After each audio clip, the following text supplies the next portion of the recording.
जब आप अपने बेटे या बेटी के लिए रिश्ता तय करें तो सिर्फ चेहरा ना देखें, कैसे माहौल में परवरिश हुई है ये भी देखें।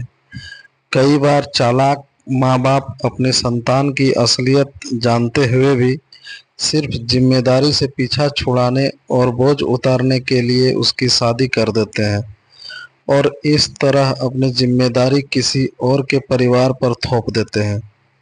राजा रघुवंशी के माँ बाप ने शायद यही गलती की। सोनम के माँ बाप पर भरोसा करके जिसका खामियाजा राजा ने अपनी जान देकर भुगता। सोनम की कहानी अब सिर्फ एक नाम नहीं, एक चेतावनी है उन लोगों के लिए जो जाने अनजाने किसी और का जहर अपनी जिंदगी और परिवार में ले आते हैं। उनकी पत्नी सोनम जिंदा मिली और उत्तर प्रदेश के गाजीपुर से गिरफ्तार की गई। उन लोगों के साथ जिन्होंने राजा की हत्या की थी।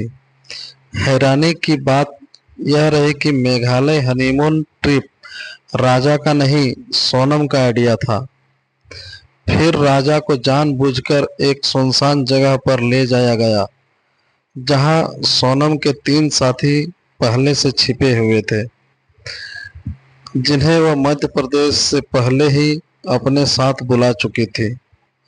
वहां मिलकर उन्होंने राजा पर हमला किया और बेरहमी से मार डाला। पुलिस को गुमराह करने के लिए घटना स्थल को ऐसा सजाया गया जैसे सोनम को भी अगवा या मार डाला गया हो।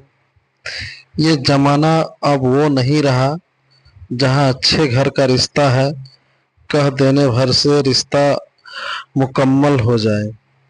आज रिश्तों की नींव में अगर तथ्यों और असलियत को छुपाना, झूठ, छल और स्वार्थ छुपा हो तो वो शादी नहीं, फांसी का फंदा बन जाती है। राजा रघुवंशी जैसे बेटे जो अपने माँ बाप के कहने पर रिश्ता निभाने निकलते हैं, कभी किसी साजिश में बेमौत मारे जाते हैं तो कभी किसी और की चाहत की सजा उम्र भर तन्हाई और तिल तिल मरने के रूप में भुगतते हैं। रिश्ता पक्का करने से पहले दिल से नहीं, होश से सोचिए। लड़के लड़की की सोच, उसका व्यवहार, उसके अतीत, रिश्ते के लिए उनकी सहमति और नियत, सब कुछ जांचिए। एक नहीं 100 बार मिलिए। जरूरत पड़े तो बैकग्राउंड वेरिफिकेशन कराइए। लोग क्या कहेंगे उससे ज्यादा जरूरी है आपकी औलाद। मौत के घाट उतारना चाहते हैं या फिर जिंदा लाश बनाना चाहते हैं, निर्णय आपका है। क्योंकि अगर आप आंख मूंद कर रिश्ता करेंगे तो या तो बेटा शमशान पहुंच जाएगा या फिर जिंदगी भर एक धोखे के साथ जीने को मजबूर रहेगा। प्यार, शादी, रिश्ता सब कुछ तभी सुंदर है जब उसमें सच्चाई हो, वरना ये सबसे खतरनाक छलावा है।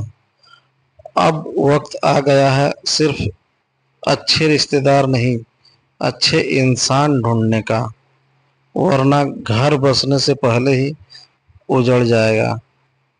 तो आजकल का जो रिश्ता है, इस रिश्ता को बहुत सोच समझ कर करना चाहिए। एक नहीं 100 बार सोचिए, 100 बार मिलिए।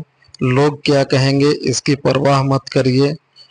अगर आपके बेटा बेटी का जहां मर्जी हो वहां शादी करवाइए अगर हो सके तो, क्योंकि बेटा या बेटी आपका है, आप उसका दर्द को समझ सकते हैं, दूसरा कोई इस दर्द को नहीं समझेगा। तो मेरा ये सोच आप लोगों को कैसा लगा, आप लोग भी कमेंट करिएगा।